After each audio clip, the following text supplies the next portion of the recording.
Well, thank you all for coming out. I'm Steve Coyne, professor of English here at Morningside, and I am very happy to be your host tonight. And so, welcome to an evening with Mohana Rajakumar. Mohana moved to the United States when she was a child. She was born in India, moved here when she was a child, educated in the United States, a naturalized American citizen, has degrees from Peace College, from North Carolina State University, and a PhD from the University of Florida. She has published a wide variety of works in a variety of peer-reviewed kinds of journals, and she's also made 8 forays into the realm of self-publishing, where her literary and her entrepreneurial skills are on display.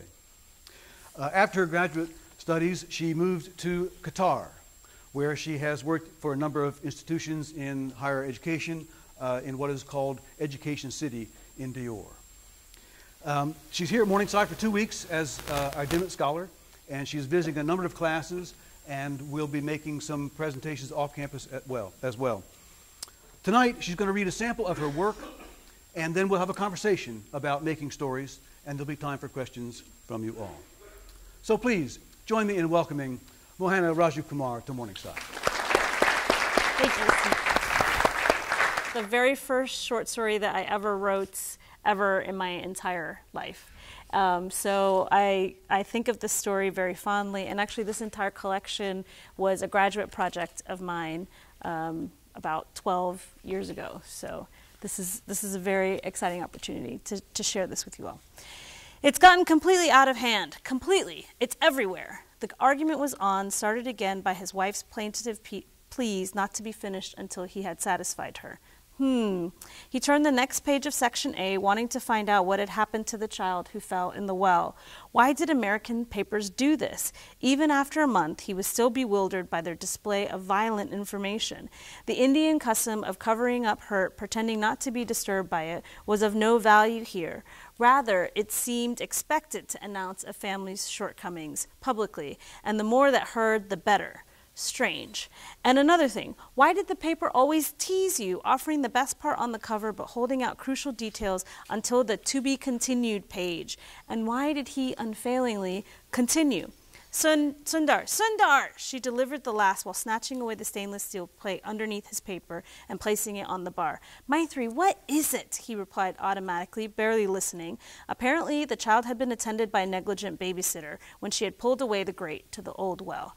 You must do something about the grass. I won't have it anymore. You know we've already received 1 notice from the neighborhood committee. Do you want our house to be put to shame? She was close to tears, the corners of her mouth drooping and the edge of her sari trailing the ground.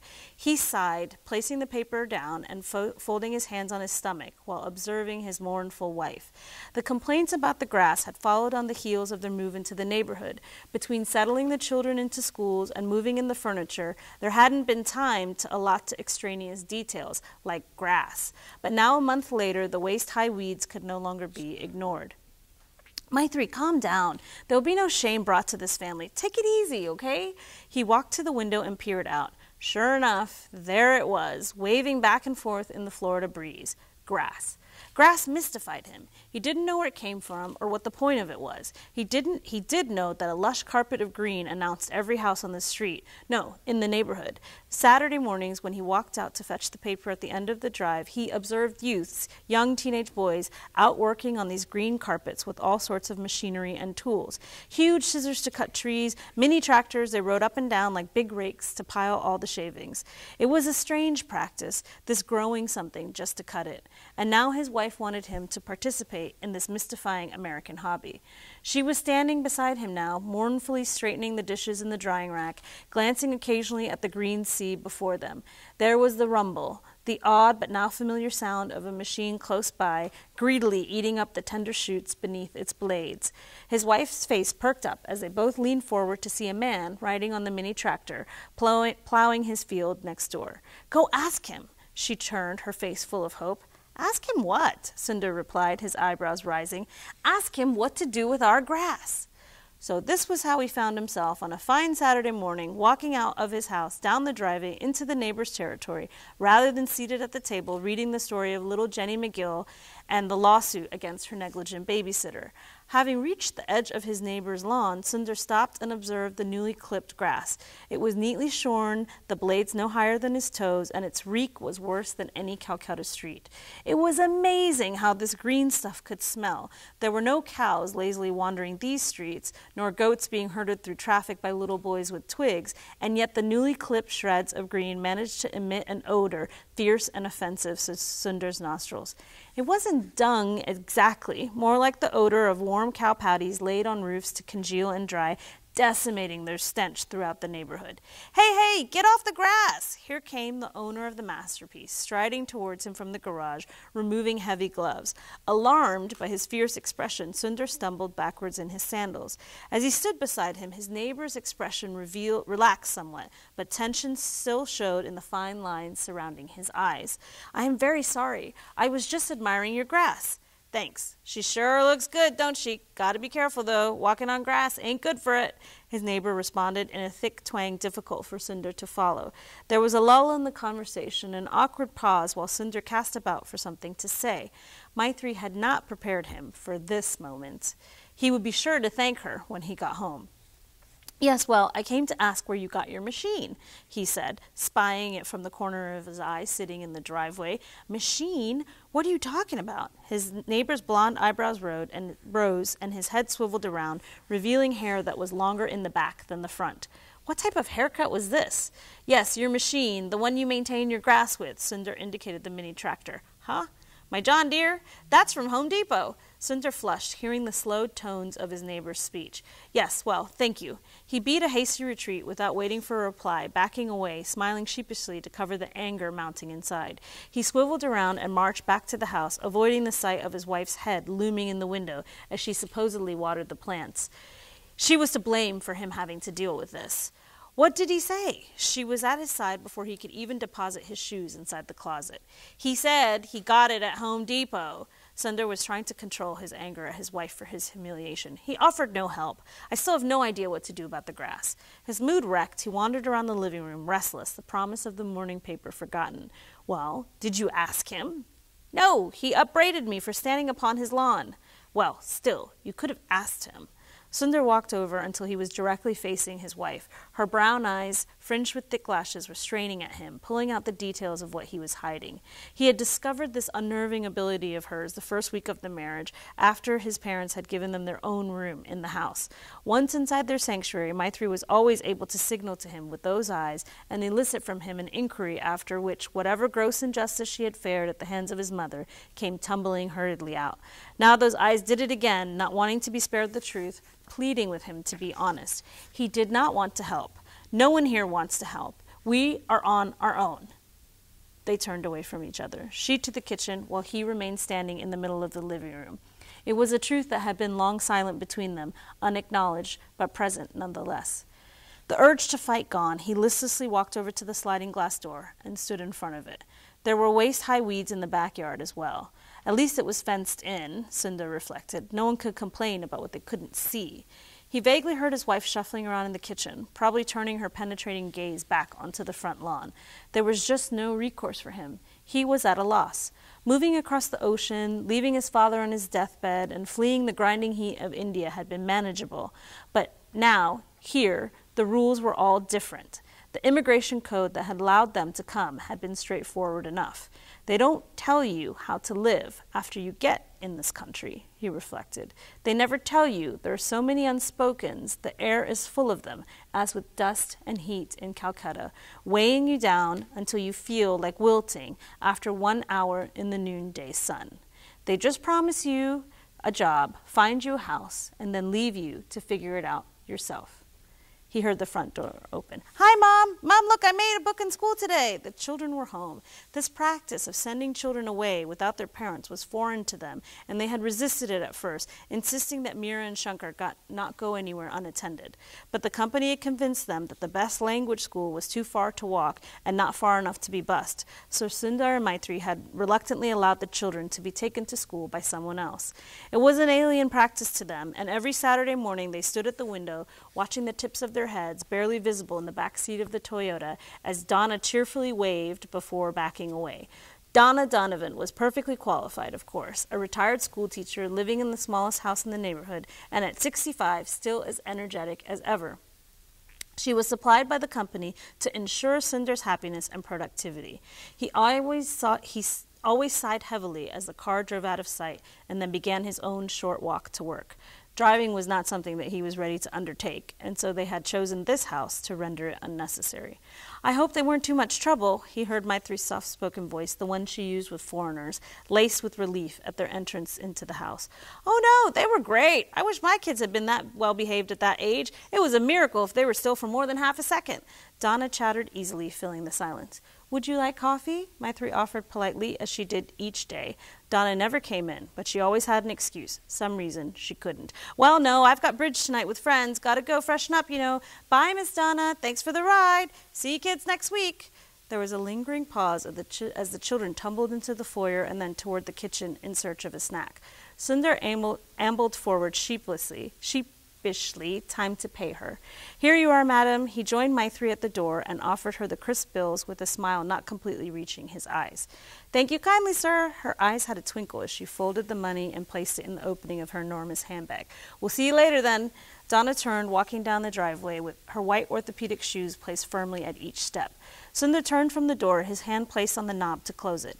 No, we can ask her, Maitri said, placing her hand on his sleeve. She's an old woman. She will not know. Besides, why get her involved? This is our family, not hers. Sundar moved to close the door again, shaking off his wife's hand, avoiding her eyes. Sundar, please. If it wasn't her eyes, it was her voice. He heard it trembling, full of emotion, restrained because he hated any excessive displays. Maitri, it's no use. I do not think. She placed her hand on his shoulder and gave it a quick squeeze. He sighed. Do not think she will be able to help, he murmured, easing through the half-open door. This time, ask her if she knows someone who can take care of our grass, Maitri said, her voice low and firm. Donna was in her car, her wrinkled hand pulling at the seatbelt as Sundar approached. Thankfully, her engine was not on. He cleared his throat and tapped on the window. She rolled it down. Yes, madam, I must ask you a question. Okay, Donna said, her egg-shaped head covered with curls barely reached above the steering wheel. Well, do you know how to cut grass? Cut grass? She glanced at him, and then her gaze fell past him to the lawn. Oh, yes, cut grass. Mow the lawn. Yes, I do. You see, everybody uses a lawnmower. Oh. Sundar realized now why his neighbor was confused. These machines were called mowers. Is yours broken? Donna's voice sounded uncertain, and he knew he had to release the humiliating answer. No, we do not have one. Well, now, that is a problem, isn't it? Donna surveyed him. She gave the grass another encompassing glance. He fought to keep his shoulders from slumping in defeat. It wasn't Maitri's fault. She always believed the best about people, even perfect strangers. He tried to remind himself to assuage his pride and the bitterness welling in his throat. I'll tell you what, Sundar, today is your lucky day. My nephew works on lawns for pocket money. He's coming over, and I could just send him over here after he's done. He will know what to do with the grass? What was wrong with his voice? Sundar stood in amazement and listened to Donna's promise of help. Oh, honey, yes. He's been mowing my lawn since he was 10. Back then, that was with his uncle's help, of course. But he sure knows what he's doing. If you can afford him, that is. Donna chuckled. We will pay. We can pay, Sundar said, recovering. Well, that settles it then. When you see a tall, gangly boy with red hair, here, it's Pete. I'll tell him to come up to the door and settle up with you before he gets started. Thank you. Sundar stood in the driveway and watched Donna start her car and then back out.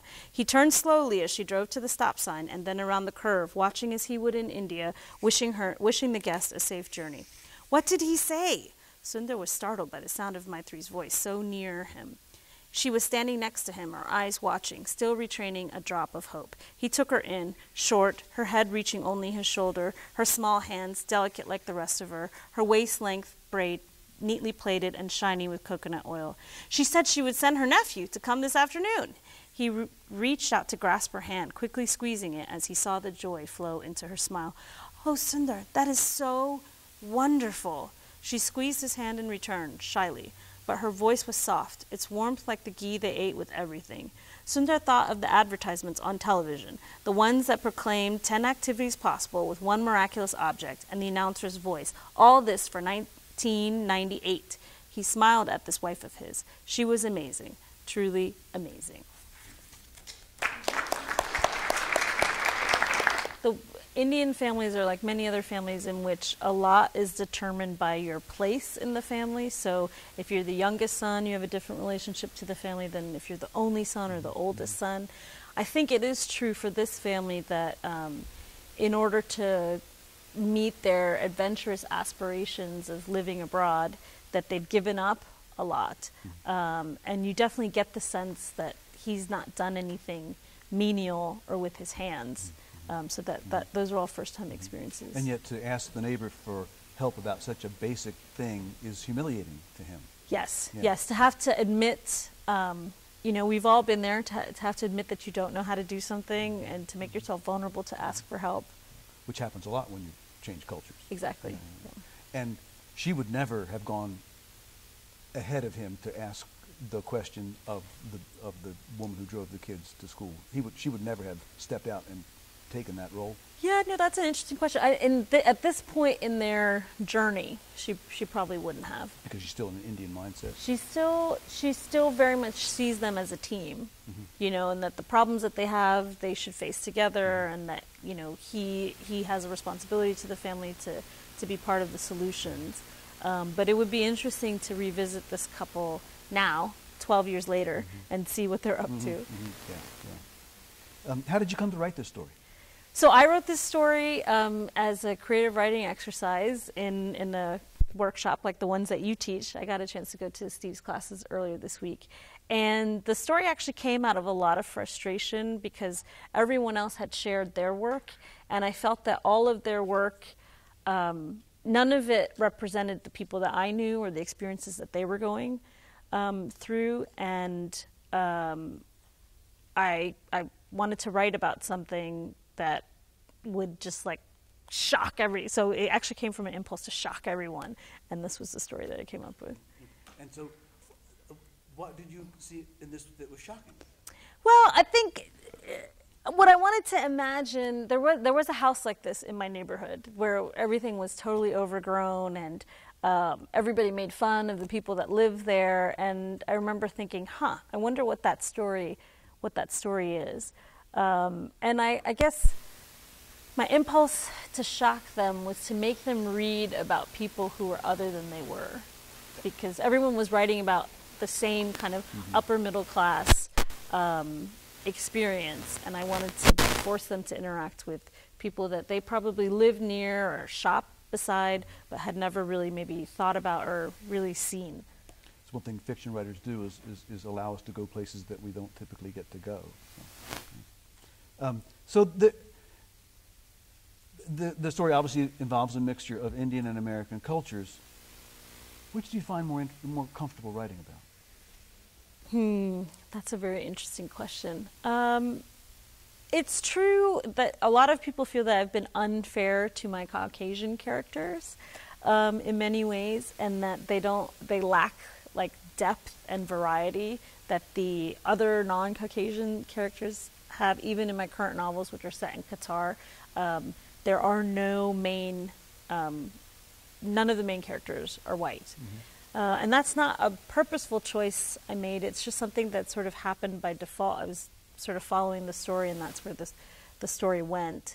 So I would like to think that I'm giving all the characters a fair share, but now it's almost exclusively impossible for me to write anything that's not set in Doha, because I've been there for so long. Interesting. So it's good for a writer to feel at home someplace? Yeah, I mean, I think writers, we make our own homes. We carry our homes with us. I think all artists do that, and it's a little bit of this and a little bit of that. I wouldn't necessarily say that it's good to be tethered to a geographic place unless that's the only place that you want to write about. Like Faulkner. Or Willa Cather. Yeah. And even those areas were areas that they wrote about because they were discovering new things rather than just being in a familiar circumstance.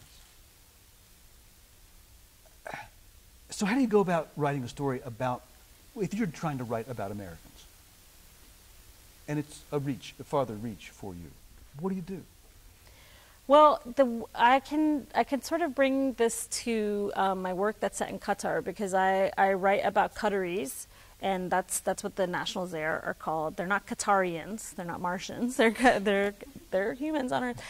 So they're Qataris, and one basic thing is just to go around and observe people. You know, so you sit in airports and you sit in restaurants and you sit out in public and you watch how people do things, and then you take notes and you scribble and you imagine, and then you write scenes, and then you show it to the subject that you are writing about, and then you get feedback from them. I got into some trouble with my first novel set in Doha because the main character is male, which I obviously am not.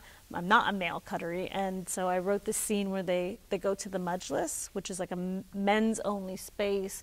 It's like a big living room where all the men come and they have coffee and they hang out, and sometimes if it's the young guys, they'll smoke shisha or they'll play cards. It just depends. Shisha, like the hookah, the hookah pipes.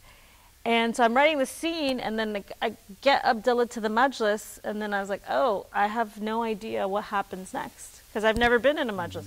Does he take his shoes off? Is he allowed to wear his shoes? Is he wearing a thobe?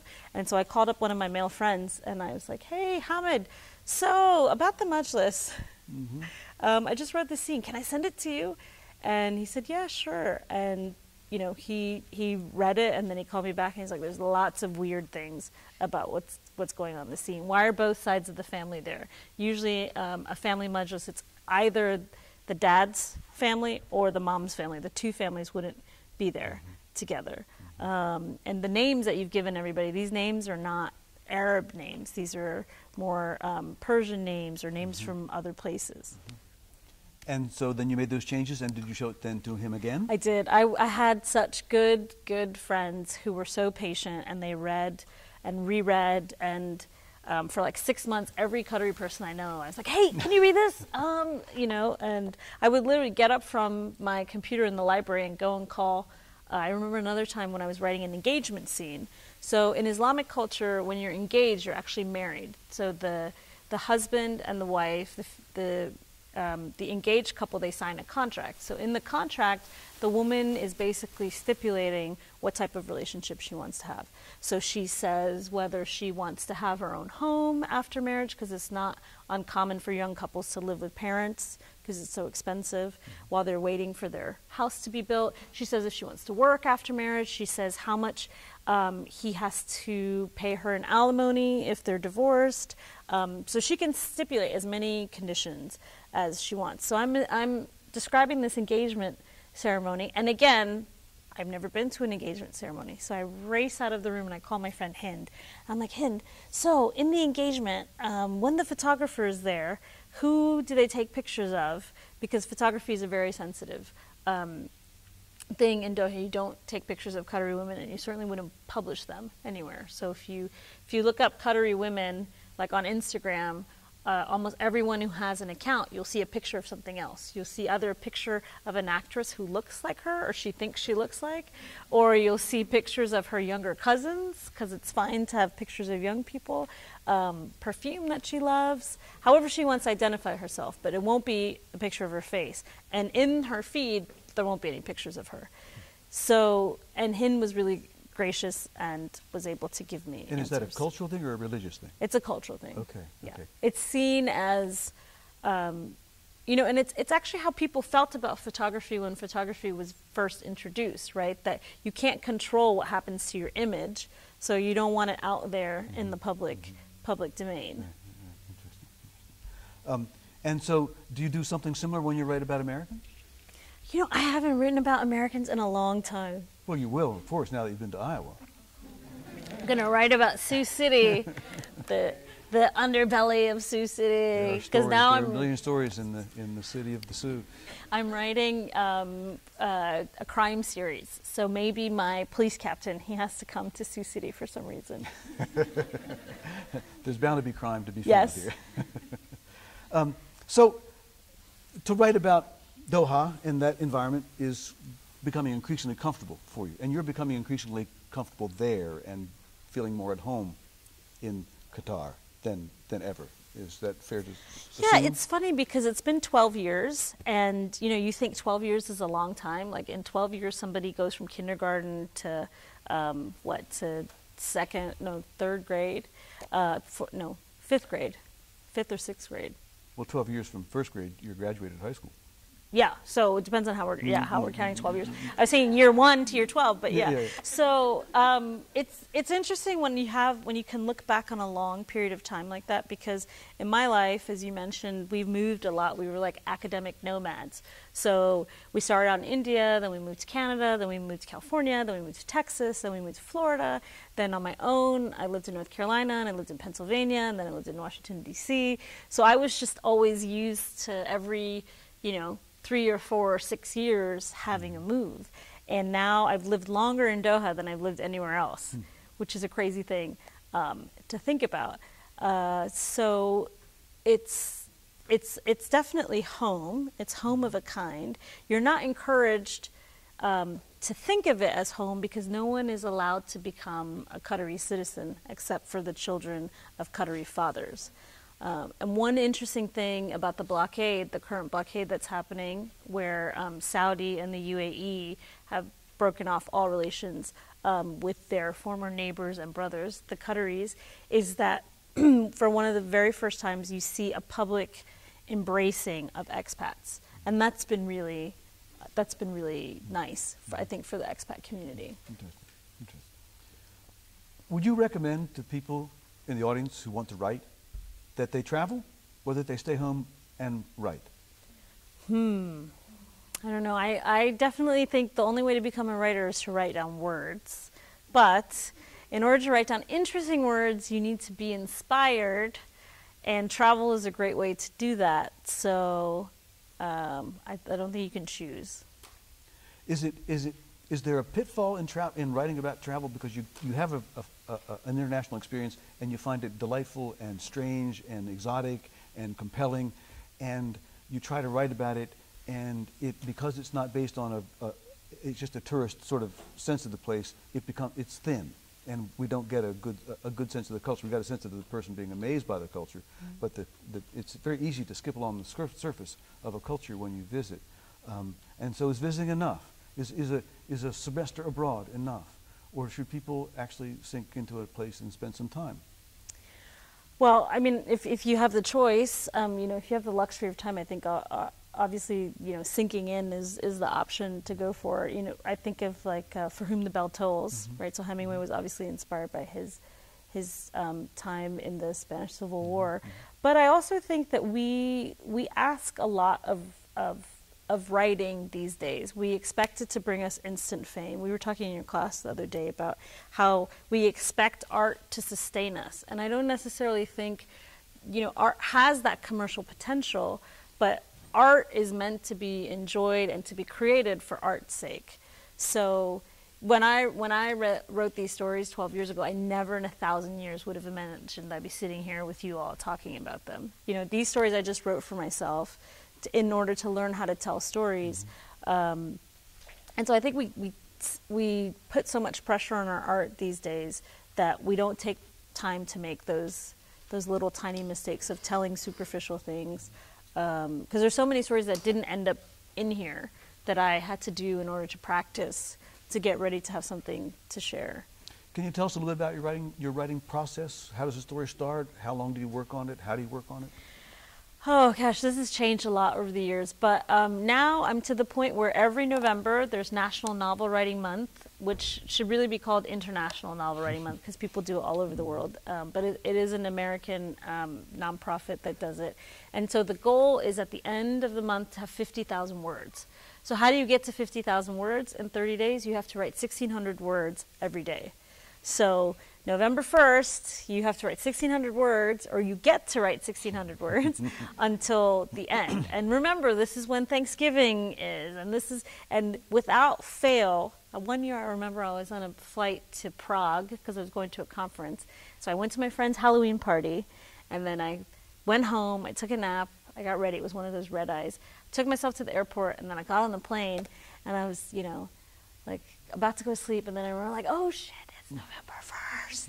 It's November 1st. And I was like, oh, I'm going to start up behind. And then I thought, no, I'm not going to start up behind. So I just took my laptop out and I just like hammered away at the keys until it was 3 in the morning. And it was one of these terrible flights because I had to go to Istanbul. And then from Istanbul, I had to go to Prague.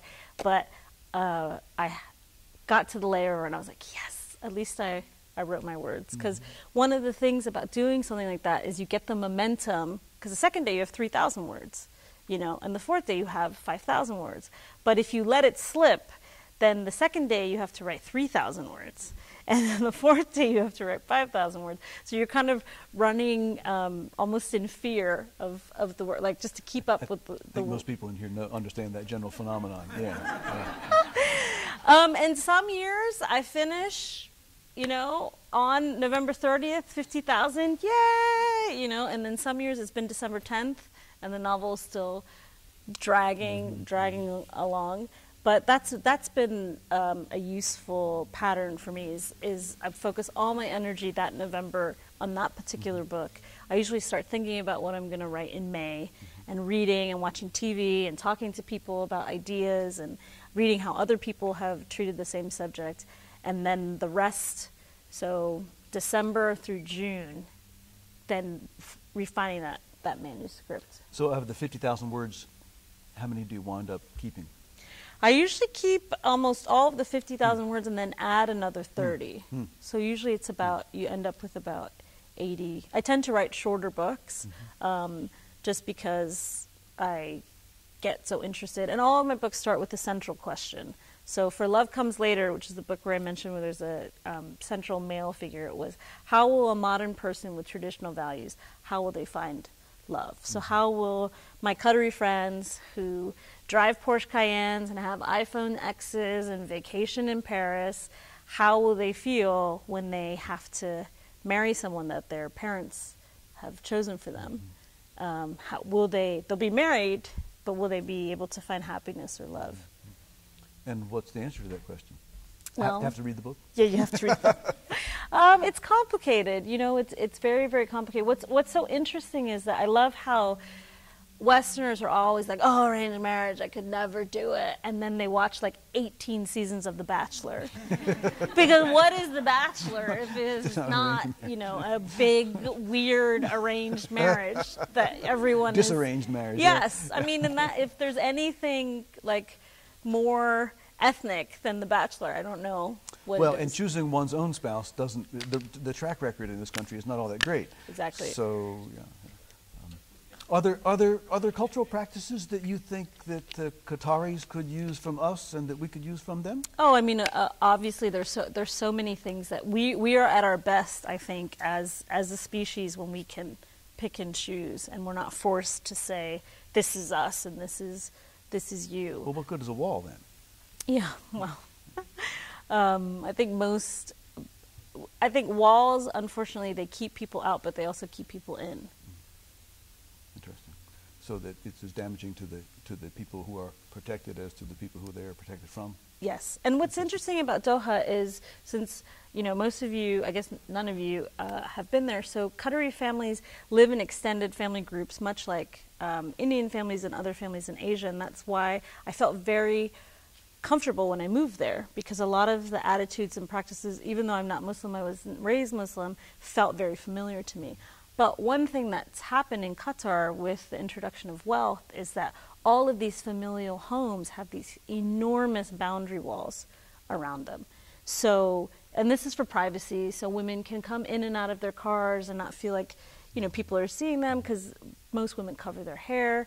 But what's ended up happening is that there's a lot of fragmentation and isolation among the Qatari people themselves, and then certainly with expats. So on a daily basis, I can tell you what all these mini walls are doing to people. And expats then live in compounds. So basically what we would consider a gated community. So a neighborhood that has a guard station that you have to sort of be waved in and out of. And if you're visiting a friend, you have to give them your ID, and the guard's writing down your ID number. So it's definitely not the most optimal way to mix. Yeah. Are the expat compounds sort of country specific, or are they They end up being occupation specific because most people, or I would say a great majority of people, their housing is provided to them by their employer. So the employer will lease facilities for you. Is there a women's movement in Qatar? Yeah, I mean, what's so interesting about Qataris is that, so they're on the Arabian Peninsula, Saudi is here, and then, across the way is Egypt, and then across the water is Iran, and then Iraq. So they're in a very unique, and then over this way is Dubai. But women have been driving in Qatar since 1996. They work. They enjoy very prominent positions in government and in society. They vote. And so the Qataris have even though they're this tiny little country the size of Rhode Island, right, perched on this, we say it's kidney shaped because it kind of looks like a kidney. They right on top of one of the most conservative places in the world. They enjoy the opportunity to define for themselves what they want to be. Are they kind of the Las Vegas of the Mideast? Well, that's Dubai. Okay. So I would say they're more, they want to be, they certainly have their aspirations set on Singapore. And if you look at aerial shots of downtown Doha, it will definitely remind you of Manhattan with the skyline and the skyscrapers. And is there a literary tradition in the country? So in Arabic, I mean, people have been writing and profuse poetry and novels, and there's certainly a rich oral story tradition, oral storytelling tradition as well. And now I think more and more people, as the country gets bigger, more and more people move there has been more people writing about it. Interesting. In Arabic? In English. Oh, in English okay. and in Arabic, yeah. Interesting. Well, we've got about 10 or so minutes before we're finished, and it may be that folks have questions. I've got a few more that I can trot out, but if you have something you would like to ask, feel free. So, since it's so protected, each community, is there a lot of crime in Doha? Is it very, restrictive that way, or not? It's very interesting because thinking about this is what inspired me to start a crime series, because everyone loves to say, oh, there's no crime here, it's very safe, and it is very safe. I mean, I can leave my wallet on my desk at work and come back 6 months later and my wallet will be exactly where I left it. Everything will be inside it, because if you're caught stealing, the penalties are very severe, right? So even if, for example, if they were to go to the extent of the law and to actually take your hand, which they probably wouldn't do, most people have made very complicated arrangements to be there. So that's from people like me who are raising my family there, or people like the custodian or the gardener who often in many cases have borrowed vast amounts of money to pay to agencies in order to get over to the Gulf in order to make more money than they would ever make at home. And so it's like a reverse pyramid, right? So you've got your salary and all these people are depending on it. So that wallet is not worth the temptation that it might present otherwise. And then I also joke that nobody wants my wallet because what they have in their wallet is much better than what I have in mine. Because it is, depending on how you categorize it, it is either the third wealthiest nation in the world or the wealthiest nation in the world. But that's not to say on the fringes of society, all kinds of things happen in the gray areas. And then especially when it comes to unreported crime, which is difficult to know because of unreported, that there are things that happen. And as the population has been getting bigger and bigger, we've been dealing, I think, differently with the crimes even that are being reported. This is especially kind of what I was thinking about with the power dynamics, which you didn't really talk about it here, but it's really interesting in your book to learn about the Qataris and then the people who are more Western, and then the people from Southern Asia and Eastern Asia. Could you speak a little louder, please? Sorry, I hear you back here. Thank you. The power dynamics between the servant classes and the upper classes. I don't know if that might add to any crime rates or anything. Yeah, no, that's well observed. So she was saying that I guess you must have read from Dunes to Dior that there are certainly people who have privilege and power, and there are certainly people who don't have privilege and power. And obviously crime can go in many directions. And definitely Qatar is no exception. Saudi and Kuwait, particularly the housemaids, are very vulnerable. We're lucky in that I don't think, and I think I can say this truthfully and not just because I live there, I don't think the kinds of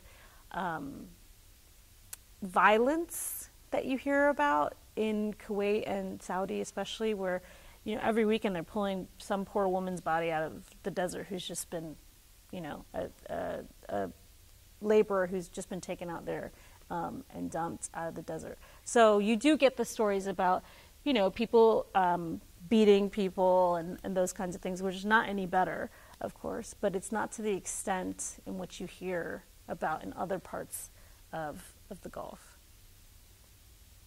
Yes? Could I ask a question of Rajakumar? I was a bit, about 5 minutes late, so I don't know if you mentioned this already. How did you end up in Qatar? You missed all the good stuff. We said all the good stuff in the first 5 minutes. No, I'm just kidding. Just kidding. So I went for a very mundane reason. I had grown up in the U.S., and I had always felt like I just didn't belong. And it might have been that had I been in a bigger city, so I grew up in a tiny town in North Florida, and then the biggest city I got to by the time I was 25 was Pittsburgh, Pennsylvania. So, I was missing the cosmopolitan parts of the U.S. So I always knew I wanted to live abroad. And I went to a conference, and they said that they were telling me about Qatar Foundation and the project, the Education City project that Steve mentioned. And so I said, sure, sign me up. And then they called me, and they said, oh, actually, we're not going ahead with this project. We're really sorry. I was like, okay. And at that point, I was thinking of moving to California. But I wasn't very excited about that. And then 2 months later, they called me back in July, and they said, well, you probably already took a job, but we just wanted to let you know we are going to go ahead. Any chance you're still interested? I was like, yes, when do you need me to be there? And so that was in 2005. And I'm assuming you've been there many times before. I had never been there. I had never been there. And what's funny is that they offered me a 2-year contract, and that was like a little bit like, whoa. I said, no, let's just try a year, because I'm not sure. I'm ready for this, but I'm not sure how ready I am. And let this be a lesson to all of you young people. I moved there. I said goodbye to everyone. I ended this horrible relationship that would never end for 10 years. And I went to bed, and I was like, oh my God, I just ruined my life. What's happening? Why did I do this to myself? I remember distinctly thinking that before I fell asleep. And then the next morning, I woke up, and I was like, oh, everything's going to be okay. So I think it's probably jet lag. So when you feel bad about your future, just go to sleep and when in the morning. A nap can make almost anything better. Almost anything. Yes. If you learn nothing else from the DeMitt Fellowship, let that be the lesson. And all seniors should know this. Yes. Yeah. Just take a nap. Anybody else? I'm just curious about how your PhD informed or inspired or impeded creative writing. Yeah, so it's interesting. When I wrote this collection, I had already started applying to PhD programs because I was a master's student, and so I thought, oh, maybe I should apply to MFA programs. Maybe I want to have a master's in fine arts instead of a PhD. And so I submitted Weeds. Weeds was the story that I submitted, and I think I got a few admissions, but I ended up getting funding for the PhD. And so the practical side of me, took a look and was like, well, at the end of, a period of time, we could have a degree that we won't have to pay back, or at the end of a period of time, we'll have a degree that we're not sure what we're going to do with, or how we're going to fund, or how we're going to use it. So let's go for the other degree. And, life is funny the way that it works that way. But my degree is actually in post-colonial literature, which is a study of identity, and it's an exploration of how dominant cultures inform how the cultures that they take over, how they see themselves, and then what happened when colonialism ended and people, gained independence. So I think I still had that interest in people and in culture, and actually I became interested in the Islamic world during a class that I took in my PhD program. Was it my master's program? That was about Islam and women. And so that then became my dissertation project, and then it informed my decision to move to Doha. Because I was writing about Islamic societies, but I had never lived in one, even though I felt that I knew about them, but I had never actually experienced it firsthand.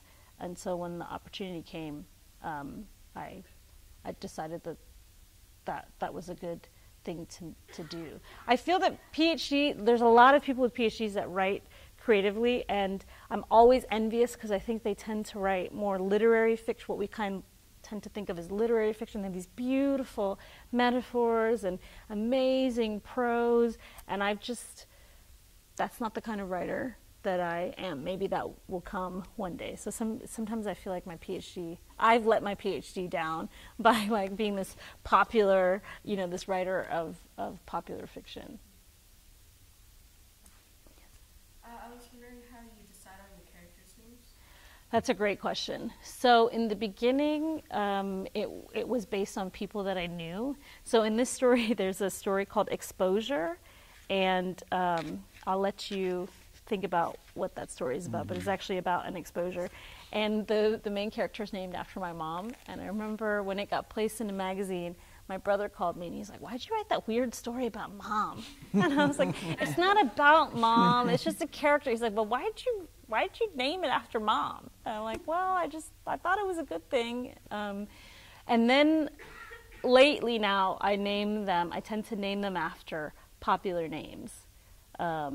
Because it's really, names are so hard. Whether you're naming a building, a child, a book, it's always hard. And sometimes it's just easier to assign a name and then change it later if you have to. Google is great for names.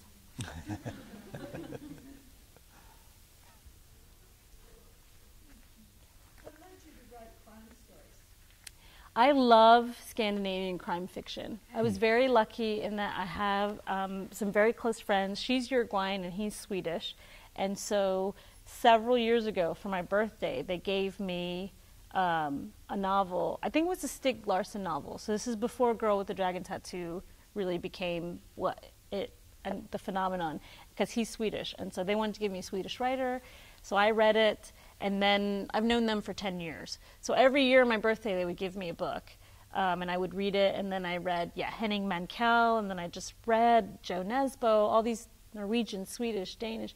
And then I started watching the TV shows as well, The Bridge. So not the one between America and Mexico, but the one between Sweden and Denmark. That's a whole crime show. And then again, me, I love similarities. I started thinking, wow, Scandinavia and the Gulf is very similar. They both have oil-rich economies, small populations, high, like the promise of utopia, right? In Scandinavia, everyone is blonde and tall and kind, and they also get government subsidies. In the Gulf, everyone is very glamorous and sophisticated, and they don't have to pay for their utilities or their colleges. And so then I thought, what kind of crime is happening here? But they pay a ton in taxes.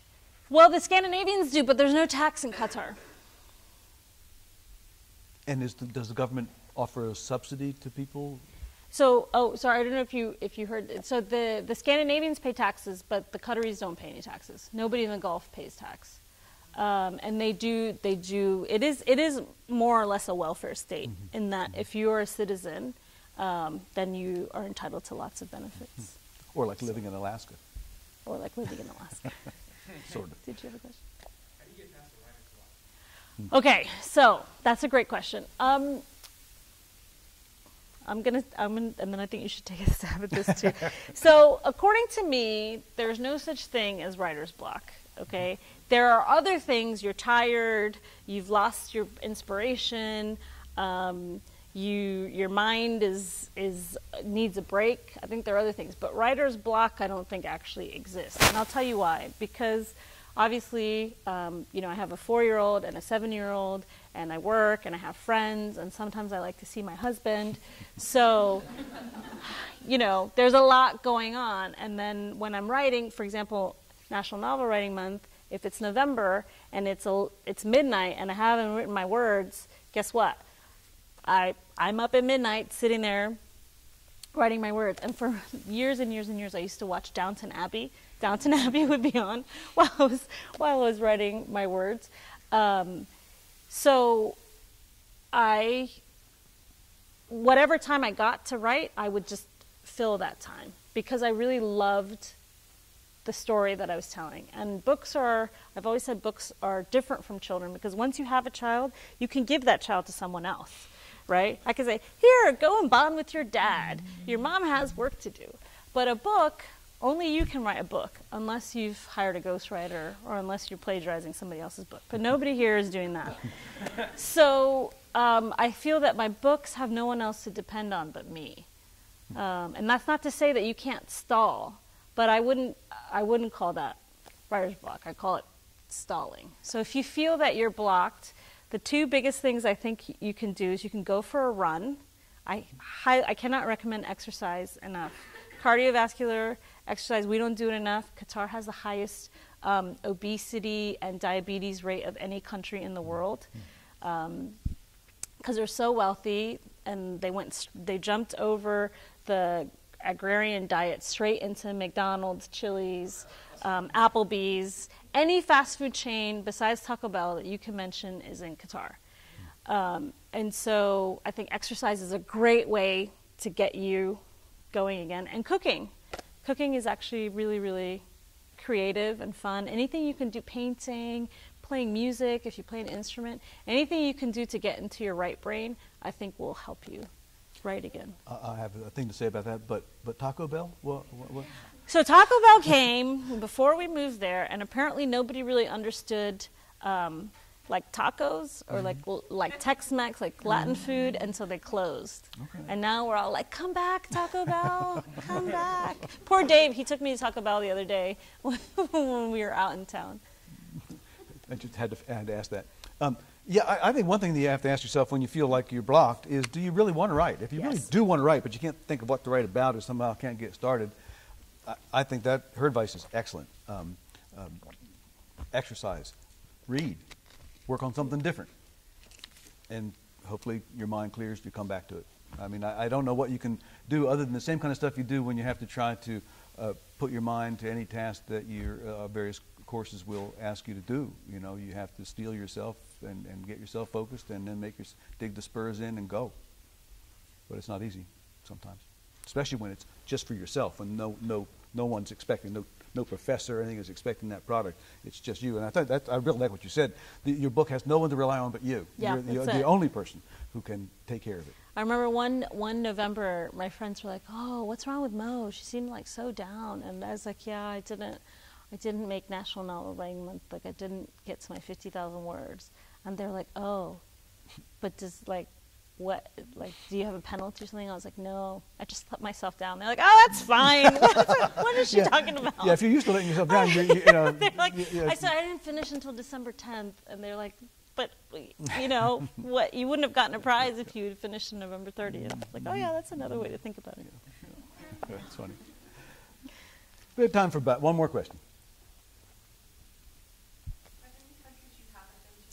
Australia. Oh, I probably shouldn't tell you this, but the security picture for one of my credit cards is like the Sydney Opera House, and it has a time stamp, and I set that in 2009. How sad is that? It's been almost 10 years. But my husband is under the belief that you can't go to Australia unless you have 3 weeks to see the whole thing. But I've been trying to explain to him that people come to America all the time, and all they see is New York or Miami or San Francisco or LA, and then they leave thinking they've seen America. But I obviously haven't won that argument yet. So I'd love to go to Australia, and I think that's my major one. Yeah. Well, we'll look forward to books from Australia, crime books about Australia. I'm sure there's crime. One day. Yes. you. Thank you very much for your time with us. Thank you. And attend her events around campus as you see the posters directing you to. Remember, this event was sponsored by the Dimmitt Scholar Program, by Humanities Iowa, and by the National Endowment for the Humanities. And there are evaluation forms for you to fill out. Please pitch in and help us with that. Thank you so much for coming out, and thank you, Mohana. Thank you.